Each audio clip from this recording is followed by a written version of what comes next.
I can talk all day. Hold on. Are we having phone troubles? We're having phone trouble. Oh, you can hear me now? Oh, no. Kevin, can you hear me? I can hear you. Okay, great. There we go. Once again, internationally renowned master hypnotist, Kevin Stone. Good morning to you. Good morning. Good How's everybody doing? We're really, really good. It's good to have you on, and there, like I said, we were talking about this in the hard break, and it's a lot of stuff to kind of get into. So many people have the idea. I know you do shows for audiences, and that's kind of an amazing thing. But that really is a setup for the fact is that while you're entertaining people, your real passion in many ways is using these skills, and these are skills that you have earned in terms of certification and degrees and studying under some real masters of this. And experience and people being willing to put their trust in you for so many years. And so can you kind of talk about how you use the shows as a way of setting up your true passion, which is really helping people through a number of problems and issues that they're looking for solutions for? Oh, absolutely. Yeah, that's exactly why I started doing the comedy stage hypnosis shows, to introduce to people the natural organic power of hypnosis and how they can apply it to their lives. Because you have to understand this, guys. All hypnosis is really self-hypnosis. We go in and out of it about 1,000 times a day. A natural form of hypnosis, we like to call freeway hypnosis, highway hypnosis. Truckers call it white line fever.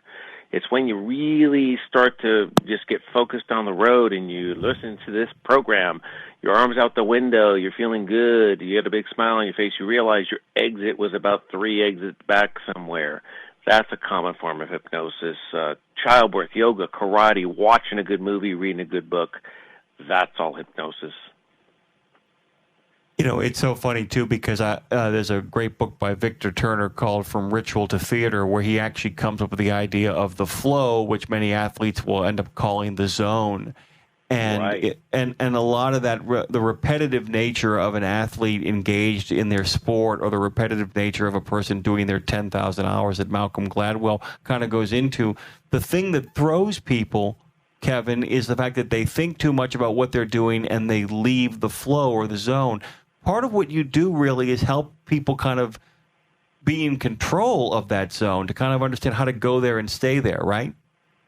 Absolutely. And to stay there is the key word. That's what they want, especially athletes. And like you said, Jimmy, they call it the zone. Runners call it a runner's high. Everybody has a label for this. But in actuality, it's hypnosis. And hypnosis is a higher awareness, focused, concentrated state.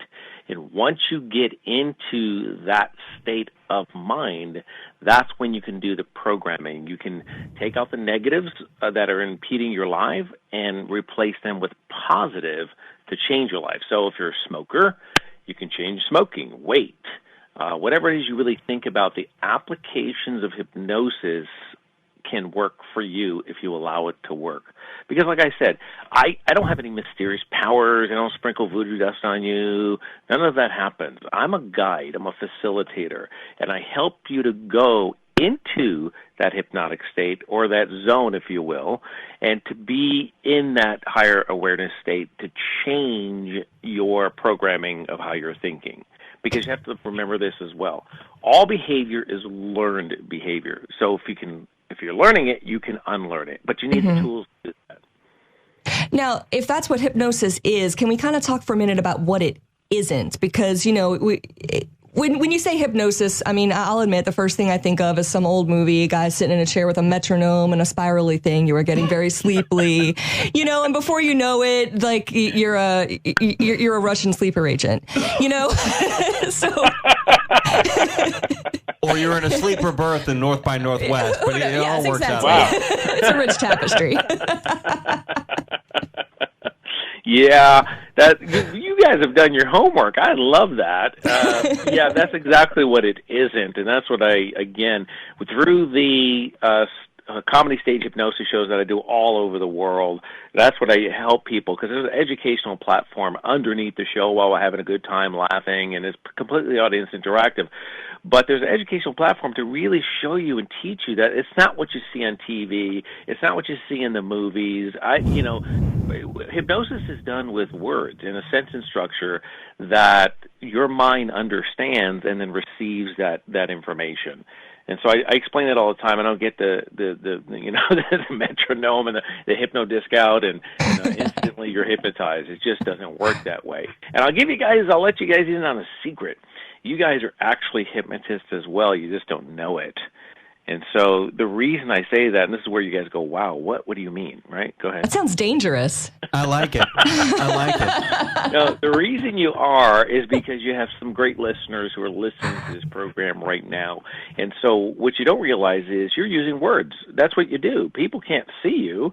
So what they're doing is they're listening to you, and they're enjoying you, and they're enjoying your voice, the tone of your voice, and they're actually becoming hypnotized by what you're doing. That's why they continue to tune in, day after day, week after week, and that's hypnosis in its simplest form.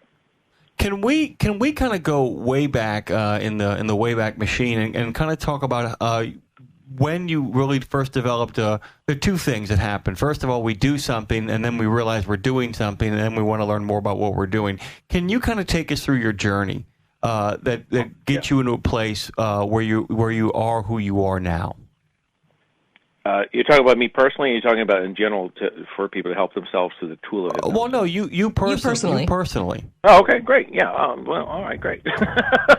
So what happened for me was I was on the other side of this. I'm a very analytical, and I come from the East Coast. We're a little more skeptical over there. And so when it came to the word hypnosis, as probably many of the listeners are thinking in their mind right now, that, I've seen that stuff on TV and the movies. That stuff's demonic. It's evil. I don't understand it. And of course, what people don't understand, there's a naiveness to it. And so there's an ignorance to it. So they don't go beyond what they think they see. And so for me, it was the same way. And what happened for me was I wanted to go back to college to work on my degrees, and I found a college here in Los Angeles, California, and it offered college credit. And I said, why not? I'll learn how to hypnotize. It sounds good. And so that's what happened for me, and I signed up for the Basic 101 course. And I'll tell you what made me a believer was I watched a complete entire C-section being performed at one of the prestigious hospitals here called Cedars-Sinai Hospital, and a complete C-section being performed under hypnosis. And I was in awe. Yeah. And I went, that is incredible. So we go back to class, and I'm still kind of like, wow, that was unbelievable. There was something to it, some sort of magic. I didn't really understand it. But then I allowed myself to be hypnotized through someone else. And the first thing that I did was I stopped biting my nails. And I went, whoa, okay, now I can start making some very powerful changes in my life with this tool. And it's a natural organic thing. And so, of course, I ended up going through the entire course. I graduated, opened up a small private practice, and then that turned into, I got pretty good at what I was doing. And so my clientele became major celebrities and sports figures, and the word got out. And then the next thing you know, Access Hollywood was calling me the Hollywood Hypnotist. And so that's how that all happened. And here I am today, 25 years later, still passionate about teaching, helping people to help themselves through the applications of hypnosis and to change the negative behaviors that we have into positive behaviors. And it could be as simple as, like I said, nail biting. Whatever it is you think that, again, is interrupting your life so you're not able to get to your highest potential, hypnosis is that tool. So let's take, I think smoking is probably a pretty common one and one a lot of our listeners can relate to. I know a lot of our listeners are probably smoking right now. So, right. You go in for an appointment, and is this something that has to be like repeated or tuned up, like a chiropractic adjustment? Is it a one-shot thing? Yeah, excellent question. It can be. Or it could take up to 6 sessions. It depends on the individual. So let me give you an example. 2 weeks ago, I was at a corporate event, 500 people, and I was hired to do my comedy hypnosis show, but they had known what was going to happen with the program as well.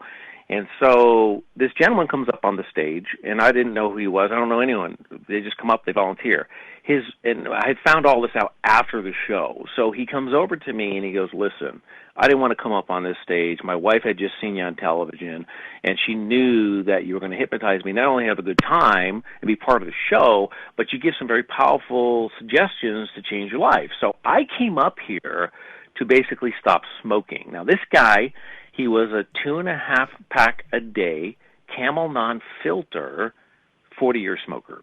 Whew. And he basically announced to the whole 500 crowd, "I didn't want to come up here, this story I just told you," and he basically took his brand new pack of cigarettes out. He had one cigarette missing from before he went into the event, crumbled them up, threw them on the ground, declared to everybody, "I'm now a non-smoker." I just talked to him yesterday, or the day before, was today Saturday, so I talked to him on Thursday. He's still a non-smoker. So you see, with that simple, not even 5-minute mini hypnotherapy session that I give in the stage hypnosis shows, he became a non-smoker.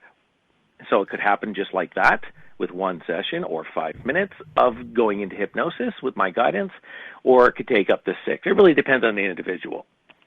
So is the science behind this understood? Like, what is happening in the brain, and how do you give these suggestions or reprogramming, however you want to put it? Yes, that's an excellent question as well.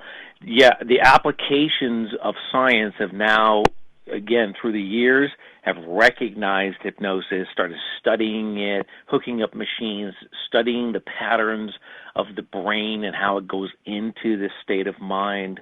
And so, yeah, that's the recent excitement for me, who have been doing this for 25 years, because back when I started, if you even mention the word hypnosis, again, people will get their crosses out in their Bibles and just basically think, again, you're practicing that devil's work. And so nowadays it's becoming more mainstream. People are understanding it. They understand it's a natural resource. And again, hypnosis is done with words. It's a sentence structure that we understand. And once I understand how your mind thinks, I'm able to speak to it and basically redirect it and reprogram it for the things you want to change in your life. So it's like a designer program, really. And you're basically hiring me to do that for you. Again, it's like a mechanic who works on a truck. We could all learn to do that. We could all do that, and some of us have knowledge in that, but we're not experts in it.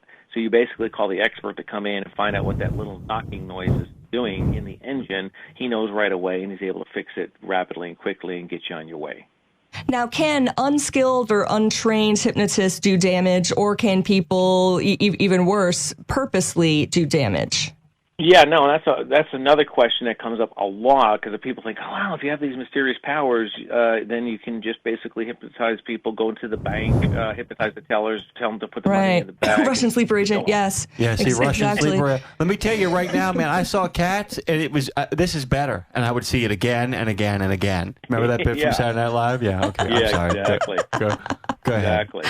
So, yeah, no damage, because, again, when you're in a hypnotic state, you're actually more in control of what's really happening with you. I know the illusion looks like you're in this sleep-like state, and, again, in the movies, you're zombied out, and, they get them to go, do certain things with people. And then you don't remember it afterwards. Yeah, no, all of that's the movies and TV, that's sensationalism. That's how they take hypnosis to another level. It doesn't work that way. When you're in hypnosis, you're much more in control of what's happening. You're just in a very, again, it's hard to explain because everyone experiences something different. You're just in a very relaxed state where you're just, again, you're just in that zone, that higher power where you're just allowing, in this case, the hypnotist, to redirect your mind for you. And it's easier, again, to do that. But again, like I mentioned, all hypnosis is self-hypnosis. So you can learn self-hypnosis, and you can do the programming on your own. Mm-hmm. Okay, so I guess one of the other things, too, is that I'm really interested in, and I've noticed this in going through your materials, that you have actually worked with people who have autism and people who have stuff like eating disorders. And these are, like you said, quitting smoking is one thing. these are serious conditions. One is something that people are born with. The other one is something that's doing incredible damage themselves in a way that is just heartbreaking. How do you reach people who have a different brain chemistry, people who have a different neural pathway, and what about your approach makes a difference that really kind of helps you reach people that sometimes can't be reached by others? Yes, excellent. That's my passion, to really reach people, to really help them to help themselves. And again, like you said, there's different ways of retaining that information. There's different ways of communicating. And so my techniques, I can actually hypnotize children all the way down to the age of 5. And so people go, wow, how do you do that? So I do a lot of work with children, a lot of work with autism, and a lot of work with, like you said, weight control. Just about anything you think about, the applications of hypnosis can be effective, and you can utilize it in your life to change your life. And so hypnosis has been extremely effective with autistic symptoms. And so they did a testing about 10 years ago with 2 boys, age 14 and 15, and the aim of the study was to determine if the procedure would be acceptable and to allow them to really, have potential or intervention reducing their anxieties and or alleviating the symptoms associated with autism, and it was 100% successful. It really helps to alleviate that stress, that tension, and redirect to be able to focus and to be relaxed. Wow. That actually makes a lot of sense, because what a lot of people don't understand about autism is that, like I said, it's not the same as some of the things people often confuse it with. People are often trapped inside of themselves. They understand the world around them. They just can't reach it. And it would seem to me from what you're saying is that the relaxed state, the idea of the tension release that hypnosis causes, allows them to be closer to the surface. I've often heard that people who have autism are one frame out of being properly in focus. And that it seems to me that what you're talking about here is really kind of bringing them as close as they possibly can through relaxing techniques. Is that kind of the spirit of it? Absolutely, positively, yes. Okay.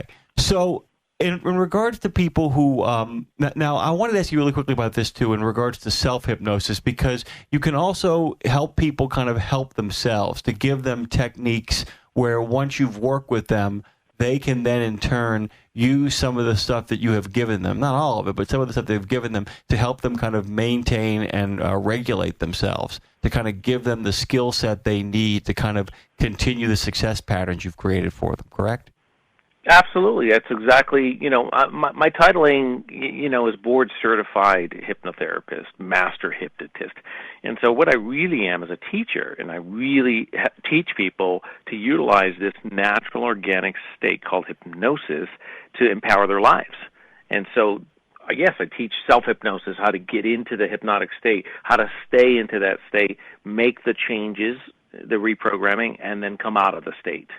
And so the magic number they came up with, as well as the work that I do in all behavior therapy, is 21. So once you establish something 21 times in a row, it becomes now an automatic, and that's either positive or negative, because like I mentioned earlier, all behavior is learned behavior. So if you can learn it, you can unlearn it. We just need the tools to acquire that, and hypnosis is that ultimate tool. Yeah, and like I said, in terms of people's long-term well-being and their own self-care. I mean, like I said, at the end of the day, I use this term in a very positive way. It functions almost as a self-life coach, that you function as a life coach early on, and then you are giving them the tools and the skills by which they can then become their own sort of advisor. Because from what you're saying, and like I said, please correct me if I'm wrong, what you're doing is you're not having people question themselves, but that rather than having that nagging voice that always kind of throws them off, you're giving them a voice that says, wait a minute, just take a breath, this is going to be okay. You are spot on. Yes, it's that little voice that we all talk to ourselves all day long. That's the critical factor voice. And sometimes if we just listen to that voice, we'd be okay. But most of the times what we're doing is we're talking ourselves out of a situation. We are overthinking that situation. That little voice, which we think is directing us, sometimes is directing us in a negative way. And so that's what the hypnotic process gets control of, is that voice inside of our head, and redirects it to stay positive. Again, like we talked about in the beginning of the program, the athletes want to stay in the zone. The runners want to stay in the runner's high. That's that feeling. That's that euphoria that, again, we want to create to stay and maintain and to achieve our highest potentials. Okay, I'm going to get into the weeds here a little bit, but one of the other cool things, too, is the fact that, one of the athletes who are really successful are people who, while they don't live in the zone, they have trained themselves to create the skill set that maintains the illusion of the zone. So it seems that, like I said, another thing you're trying to do here is give people those repetitive things that allow them to keep functioning at a high level even when they don't break into the zone, because those things then become habitual. The idea of following form, and it brings you closer to the zone than you were before on a regular basis. Absolutely. Does that make any sense? Okay, all right. I want to make sure it makes sense.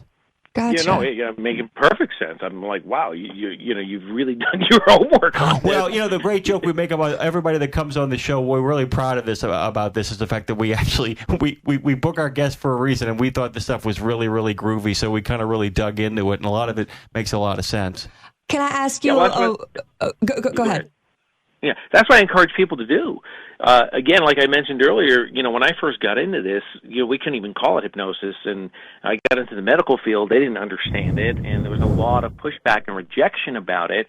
But my passion just continued to drive me, because I understood not only what it did for me in my personal life, but the changes that I would watch in my private practice with people, just changing their lives, and just wanted to get that information out to people. Well, now you can just Google it up, and you can find so much great information about the applications of this thing called hypnosis and to change your life. That's how exciting it continues to be to me. Or just go to hypnotist.com and you'll find your page. Yeah, absolutely. And there's a lot of great information on there that helps people to understand it a little bit better, and the applications of it and how they can use it in their lives. One of the other things, too, about the situation, people don't realize that when you actually go into a state of hypnosis, time really tends to fly by, doesn't it? The world seems to move at a better clip. Guess what? We're almost out of time here. Oh, man, that's radio for you. What is the strangest thing you ever hypnotized someone for, and did it work? I would say, I don't know if anything's strange, because I approach everything as this is someone's issue, and they want to change that, whatever it may be. So there's no judgment. It just says, okay, that's what I'll do. But the most interesting thing that I have done is, and if you go onto the website, like you just mentioned, you can watch Denise Richards. I did her show, and she wanted to stop swearing. And I thought, okay, this is an interesting challenge. So it's kind of interesting. I won't tell you the end of it. You have to go watch the video to see and watch what happened and how it worked for her. And so that's probably the most interesting thing for me. But I get all kinds of things, daily. We treat about 100 people every week of all kinds of issues they want to change in their lives. So yeah. I'd like to swear more. Can you help me with that? Yeah. Well, that's the problem, though. I mean, Kevin, I've been telling her all she has to do is spend 5 minutes with my family, and she'd be in tip-top shape. I don't understand why she doesn't take my advice on this. Guys, we can't thank you enough. Internationally renowned and highly trusted hypnotist Kevin Stone has joined us. It's an absolute pleasure having you on the show, and we've been talking about creepy, scary stuff all morning long, and to be able to kind of leave that world and spend some time with you is a really nice soft landing for this particular show. I'm so humbled by the experience, guys. I really appreciate it, and help spreading the word of, again, empowering people and helping themselves through the applications of hypnosis. Kevin, you're welcome back anytime, and I encourage our listeners to head to RadioNemo.com and check out your link there in today's promos, or just go to hypnotist.com. What an absolute pleasure. Thank you, Kevin. Thanks.